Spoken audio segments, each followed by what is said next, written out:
비오는 밤, 단란주점을 피바다로 만들어버린 인간 말종 이진욱이라는 자를 알고 계십니까?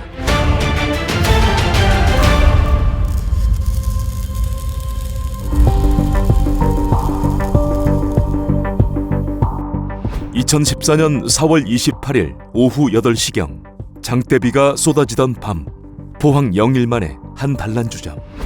주점 문을 연 지 얼마 지나지 않아 단골인 40대 남성이 주점을 찾았고, 얼마 후 50대 여주인 백씨는 도우미로 일하는 40대 여성 김씨에게 오늘 일을 할 수 있겠냐며 전화를 걸게 된다. 전화를 받은 도우미 김씨는 비도 오고 그러니 쉬고 싶다고 말했는데, 평소 같으면 알겠다던 여주인이었지만 이날은 평소와 달리 꼭 나와달라며 몇 차례나 부탁을 했다.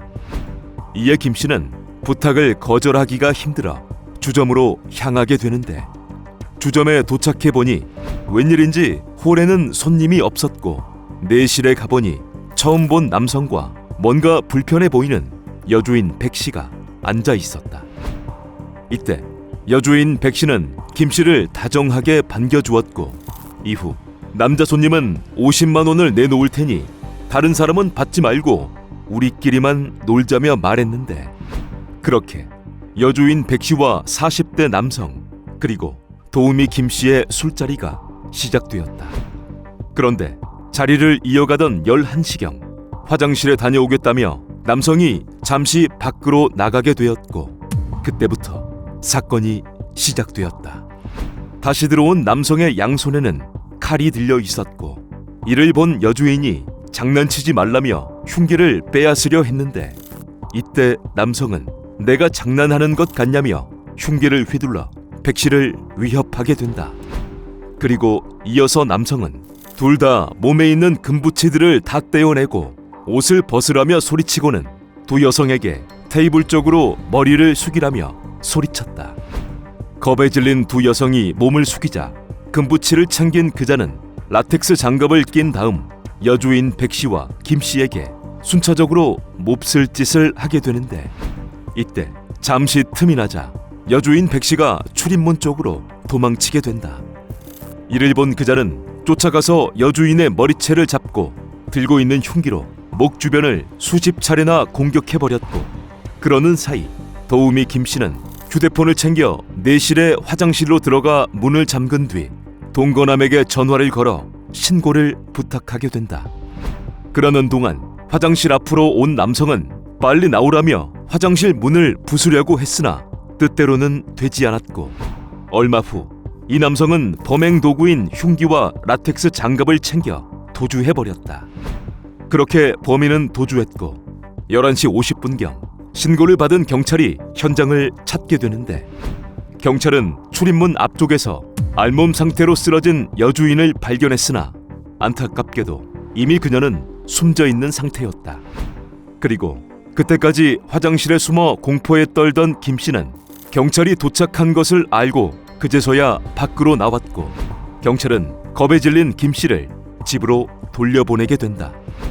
이후 처참한 현장 속에서 경찰은 혈흔과 족적 등의 단서를 찾으며 수사를 이어갔으나 현장에서 범인의 DNA나 지문 등 결정적인 증거는 발견되지 않았다.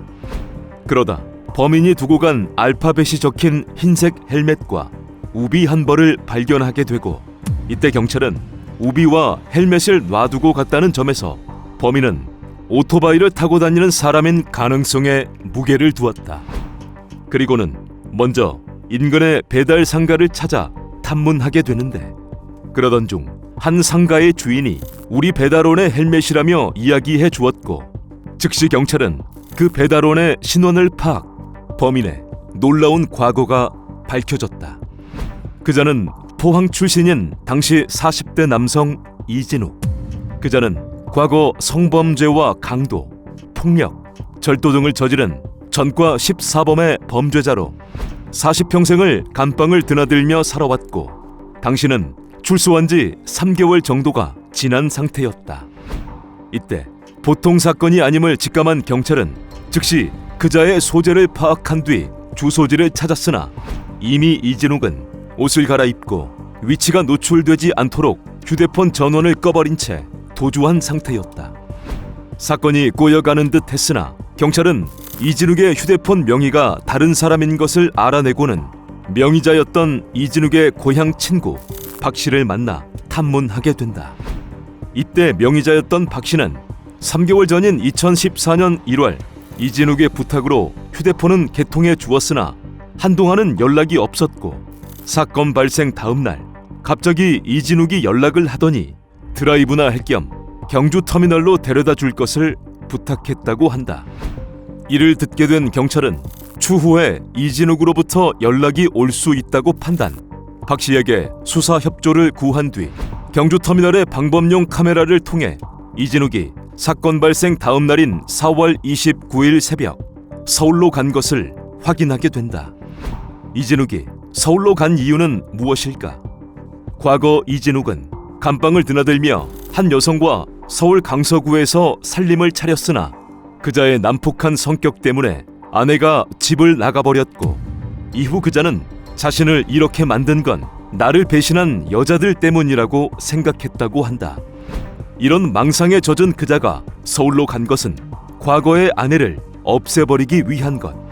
이후 서울에 도착한 이진욱은 경찰의 예상대로 휴대폰 명의자인 친구에게 공중전화로 전화를 걸어 돈을 빌려줄 것을 부탁하게 된다. 이때 수사에 협조한 친구 덕분에 경찰은 공중전화를 추적, 그자가 강서구에 있다는 것을 알게 되었고 즉시 수도권 경찰과 공조를 하며 수사를 이어갔다. 한편 사건 발생 이틀째인 4월 30일 이진욱은 경찰이 수사를 하거나 말거나 전화방의 여성을 자신의 모텔로 불러 돈을 빼앗고 몹쓸 짓을 하는 등의 또 다른 범죄를 저질렀고 그러던 중 지인을 통해 강서구에 있는 줄 알았던 아내가 인천으로 이사했다는 것을 알고 인천으로 향했다. 그렇게 인천으로 간 이진욱은 다시 친구에게 돈이 필요하다며 공중전화로 전화를 걸었고 경찰은 공중전화 번호를 추적하여 그곳으로 향하게 된다.